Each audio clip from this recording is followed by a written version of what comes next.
Well, I really want to thank Terry and Jim for covering a whole lot of ground that's a preliminary to what I'm going to talk about. Is to introduce some new design, some more concepts about how to approach this. It's not it's just not straightforward. I think people like to do things, one number's the solution, but Jim's pointed out quite clearly that it's not complex. You've got to use first principles, and you can't apply things one number fits all, one criteria fits all. You have to actually use your education as engineers to apply all of your knowledge at the location you're at.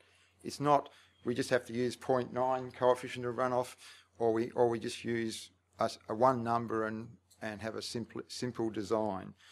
So I just wanted to, I've been on a journey for a long time. There's a lot of things I'm trying to jam in here that I've actually trying to respond to what Jim, as I said, that Terry and Jim have covered a whole lot of ground, is that one of the things Terry talked about was quality, and this talks about that I realised ages ago that engineers are good at doing engineering things, but we can manage the quality by managing the quantity. And I think that's what the theme of today is, and we've got to make sure that we take control of how we manage the systems so that the water quality outcomes and the ecological outcomes just occur because we've been able to manage the systems in the way that we are learnt to do. So the Stormwater Management Manual is a journey we started. In 1998, the then Water and Rivers Commission published a manual. It was called the Water Quality Stormwater Quality Management Manual for West Australia. And when I sort of got this job got transferred into this responsibility in 2000, I thought, I was involved in that previous manual. I thought, well, it's focusing on too narrowly. We need to focus on a holistic solution, and that was the beginning of the Stormwater Management Manual. It was a very long process, started in 2003, took us to 2007 to get it finished. It's as thick as anything, and if you there's too much information in there, but we need to pull out the information that people need to know, and then all the background information is there. You can refer to it as and when required. And so we've got lots of principles and objectives, and Terry went through them, and there's criteria that come out. But what I wanted to say is that you need to not just blindly apply things. We're trying to sort of give people ideas of places, follow through on things, but do not apply things as if they're black and white. Always question what you've been told, even by us. We're not there to enforce the things black and white to the third decimal place. We're here to give ideas to people to come up with a solution. So you can always question things, criteria, don't blindly follow them. Come back and ask us questions, and we'll explain what we thought we meant when we published something. Just as you're saying, if you're a local government and you publish policies, I think you should always be open to innovative solutions to find things out, to get to the end of things. The thing I wanted to talk about next is we've provided processes, and the Stormwater Management Manual's got a lot of things. We then came up with what we call the decision process. It was to make people think, of saying it's not just simple. You've got to follow a process and come to a design outcome. And we tried to give you the things that needed to be looked at. So the decision process says follow these steps. You've got to do the planning system. As Terry pointed out, the planning system is crucial. If there's not enough land set aside in the planning system, all you can do then is basically dispose of the water by pit and pipes the way we used to do it, and I hope we don't do it anymore. And I say dispose of the water, I mean dispose of all the water, not just convey away the flood events when we need to, which is one of what Jim was talking about, is getting the coefficients calculated for various events. And the most important event for protection of life and property is the flood event. So you've got to have that's important. But it's only one of the criteria. The other criteria is managing all the events in between that, which is most of the events. So you've got the water quantity management, and that's to say, water quantity management is the key to getting all the other outcomes. If you're just looking at water quality, you're looking at the wrong thing. It's just the thing that happens if you manage water quantity really well and do all the things that we've learned. And then the protection of the waterways and wetlands follows as well. And the other big issue that Jim was talking about is groundwater levels. And if you're not booked in, I encourage people to go to Trish's talk tomorrow, because that's where we're tackling this really big issue of how to manage groundwater. And that relates to the thing that was already discussed today, which was about the discussion about the infiltration versus saturated soil, the coefficient of runoff when you've got saturated soil, there's a coefficient of runoff when you've got drier soil, and that's all related to the groundwater. And so we are providing guidance again there, which we understand is really crucial to the development industry, and we are hoping to get that out very soon, and you'll hear all about it tomorrow for those that attend Chris's talk. So we've covered a lot of things. That I keep going on. I put at the beginning of my talk that all the information's out there. You've just got to know where it is, know it's there, and use it appropriately. So we've published the Stormwater Management Manual. We've published the decision process. Last year we published what we call our Stormwater Brochure series on water-sensitive urban design. The information's all there. You just got to access it. They look like this. Unfortunately, as in all things now, you get them from the website and you pay for your own printing, so that we haven't got a lot of hard copies of them, but there's a whole series there. The ones I'm talking about today are just the introduction and getting all the principles right, and what we call the Stormwater Design Considerations. And the thing we've tried to introduce is that you need to look at the risk analysis and what's more important. And designing for floods is very important, but it's only designing for an event that occurs occasionally. Our criteria is once every 100 years, statistically, is our flood criteria now.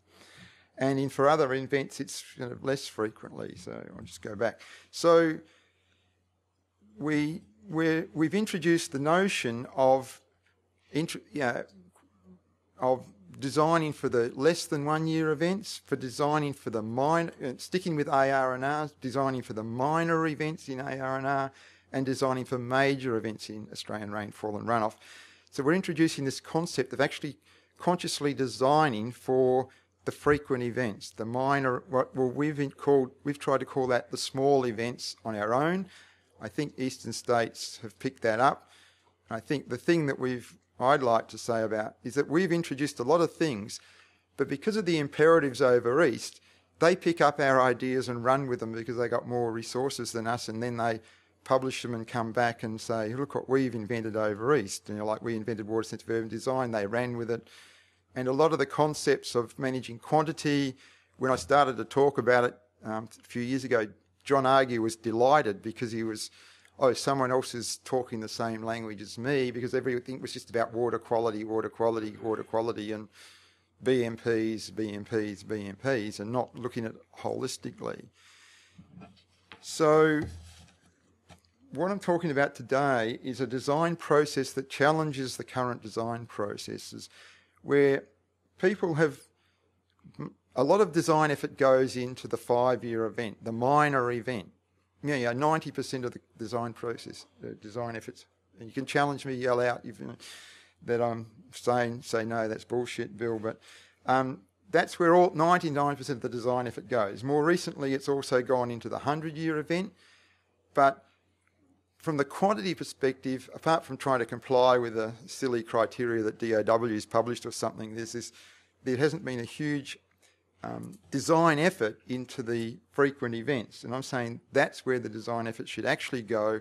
Then you climb up out of there in a way of dealing with the quantity of water that you're managing. So the quantity of water you're managing is all at the frequent events. The quantity of water you're managing on an annualised basis is in the flood events.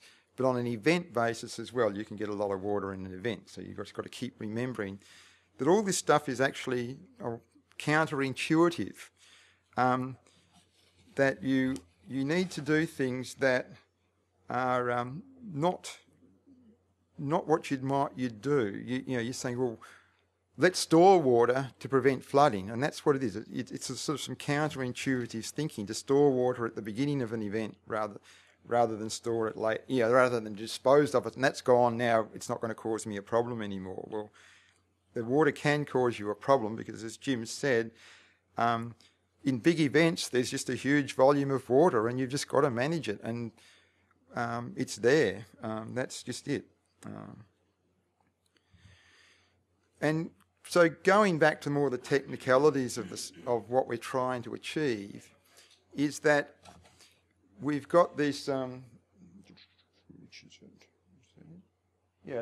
this idea. You've got an undeveloped catchment, as Jim was saying, and there's lots of evapotranspiration, lots of infiltration happening, and the coefficient of runoff is quite low.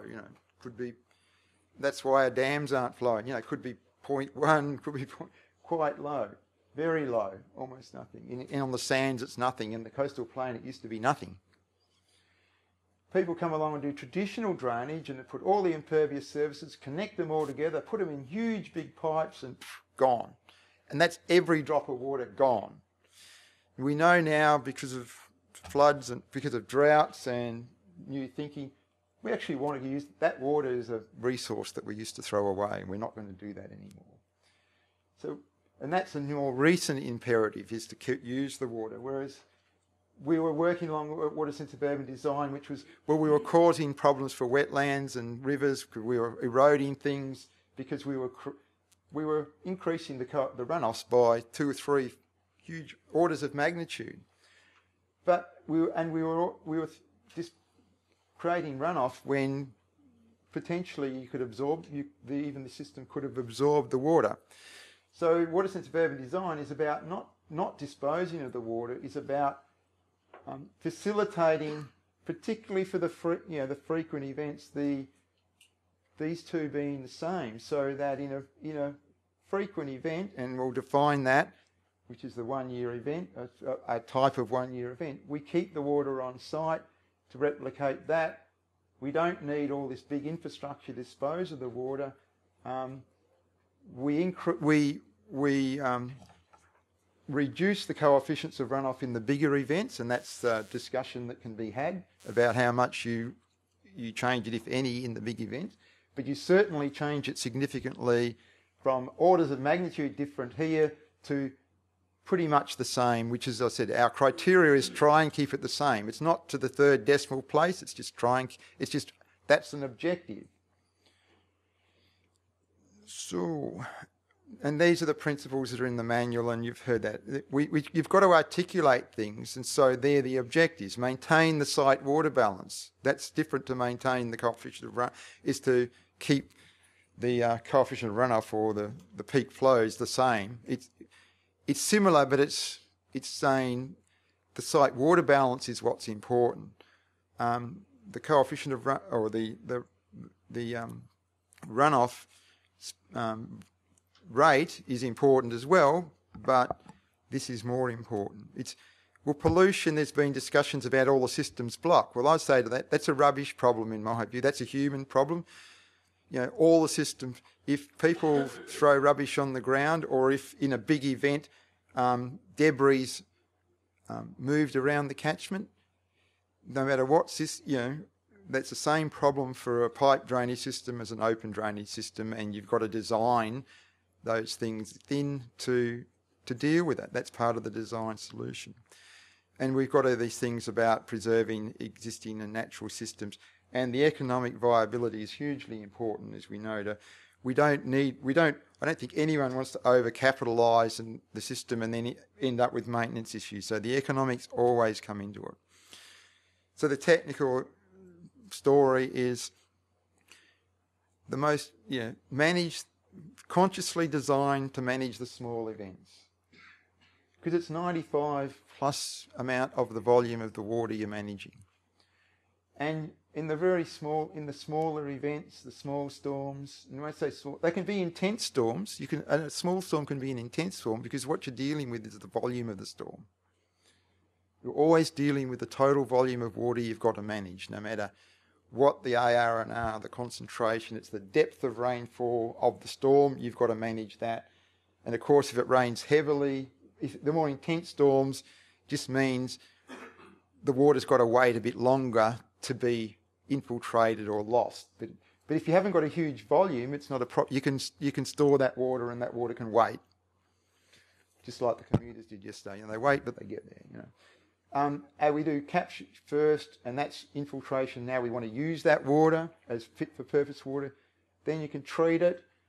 Then when runoff becomes inevitable or is generated, then you have the system that's managing your runoff for your serviceability, and then you're dealing with a big event where you're trying to just make sure that that water's being stored wherever you can store it, except as long as it's not in a person's lounge room or in their factory unit.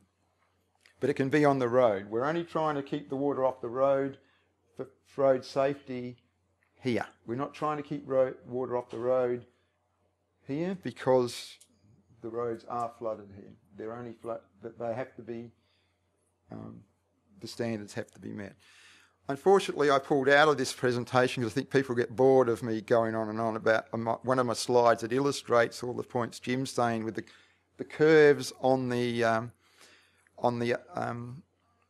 ARI with the intensity graphs that show it's not a fixed line. It's moving throughout an event. And so the coefficient of runoff in a frequent event, in a little event, can be much lower than the flood coefficient of runoff. And I said, Jim and I think we've had lots of discussions over coefficients of runoff in flood events over the time, and it's interesting that stuff that Jim's put up, talks about 0.4 being pretty much a maximum coefficient of runoff of an urban area.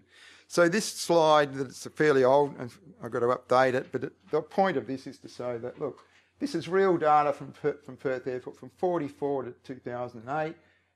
And hey, where are all the storm events? That's the 92 event, which is the only one that got anywhere near the 100-year 24-hour event. 1 in 5 24-hour events. And I know this is but this is what the flood control is about. 1 in 1. All the rainfall's down here, below 20 mils in 24 hours. And just to do it, because drainage systems are on the frequency, work on the frequency and the hourly event, because I picked there's just a little snapshot, got updated again, 18 months of Perth, July, where, that's about statistically correct. In 2 years, you got 2 events, or 3 events that went past the 1 year, 1 hour statistical. But you've still got all this rainfall down here. Most of it's below 10. So if you've got a system that's capturing and dealing with all this rainfall, you're dealing with 95 plus of the events. And just for the people, just to show that how we do this is that people say, I've designed this for a 5-year event, or I've designed it for a 20-year event, or I've designed it for a 100-year event. Your question you always ask the person is, what's the time of concentration? And if they say, I've got a 20-year soak well, or you say, what's the time of concentration? They say 5 minutes. Well, 20-year 5 minutes is about this amount of rain. So you've just designed for a probability of a depth of rainfall. So just to say for the designers that go 5 years, 6 minutes, it's actually less rainfall than 1 year, 1 hour, which is the target. I'm always open to that. When I decided to do that, I just said, let's keep it simple, stupid. 1 year, 1 hour, people can remember. You can go 1 year, 30 minutes, and you'll go down to 10 or 12. And in the United States, 20 years ago, they published a criteria that said half an inch of rain was what you should capture as the initial loss. And that's 12 mils. So I keep saying to people, these are criteria, challenges. These aren't, you have to do that. You just have, these are the things you are trying to achieve. So running through that again, keeping going, is that we want to capture this our objective is to capture this first depth of rainfall and retain it if we can, or release it slowly, release it slowly after the event so the system can cope. So we're reducing the infrastructure costs of the conveyance system. And we're using the evapotranspiration losses we've got there, or the infiltration that's available in the catchment. And as we've pointed out, throughout the year, the infiltration losses change as well, because if the groundwater's away from you, it'll all go in the ground. If the groundwater's come up to you late in winter, your coefficient of runoff's going to be higher for those events. And you have to build that into your design. And so we say maintain pre and post development. And this is where we want to maintain it the most, at the frequent events. When we get to the bigger events, it's not as critical, because our environment is very resilient to variation. So it's not saying, oh, that was a 1 in 5 year event. The environment will just get a drink of water, and as long as it gets that drink only 3 or 4 or up to 10 times a year like it used to, instead of 100 times a year or 120 times a year, which is what you'll get if you put in a direct connected pipe system. It's the number of events that a system sees, not necessarily how big it is. So the minor events, which we go 10, I like to use 5. The 10's people started to use 10 because of, but it's really about road serviceability or serviceability. It's about just get the water off the road. It doesn't mean you then got to continue disposing of that water down the system. Those criteria are criteria related to, convenience. So, as I said, it's once the water's off the road, you can store it in the road reserve, in the grain gardens, and let it wait there, rather than put it in a pipe and then send it the whole journey straight away. And it's saying the criteria here is just check your peak flow rates are not causing erosion. So I'm moving a bit away from pre has to equal post after you've moved on from the 1 year events. Now, major events are when it really rains and you've really got a lot of rain. And the criteria here is really about that, keeping the water out of people's private property. And so then you can safely convey the event and minimising flooding. Consider if you're in a trapped catchment, well, then you have to deal with that volume of water. If you're not in a trapped catchment, then the water's just got to wait in the park or on the roads till the outlet the water can flow out of the outlet, whatever, and get down the system. But in doing that, you just ensure your peak roads is that you ensure that your peak outlet does not then exceed the capacity of the downstream system. But in a design, when you're doing a design, you might say, well, it's actually cheaper to increase. If you're in a modified system, you might go to Water Corp and say, please, Mr. Water Corp, can you make your drain bigger? Because it's cheaper to do that than to use valuable urban land just to store water. And I'm saying that you can increase the flows. And we're not talking order of magnitude increases. We're saying the flows can increase by 10, 20% or something following development, provided you just design that into the downstream system, and it's been accommodated, say, in one of our we've looked at that in one of our DWMPs, our drainage plans. If that's all built in, then these things can be accommodated. And just to saying, don't design this system first and ignore this, is that if you just start here, you can accommodate all the coefficients of runoff, all the losses here, but then don't say, oh, now we'll ignore them and we'll be conservative and say, oh, well, we will just use the 0.5 or 0.6 or whatever coefficient of runoff here.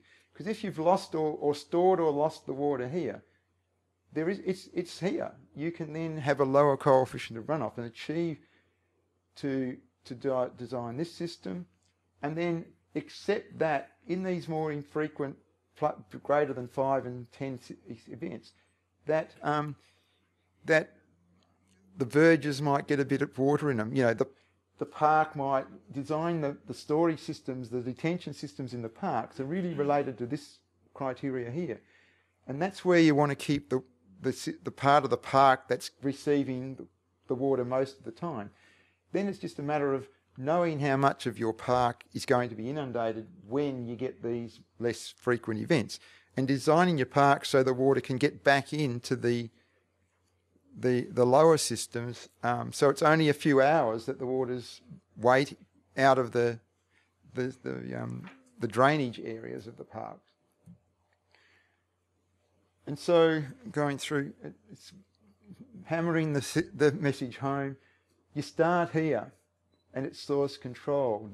You look at all these objectives. You look at how to do that, and you hold the water up.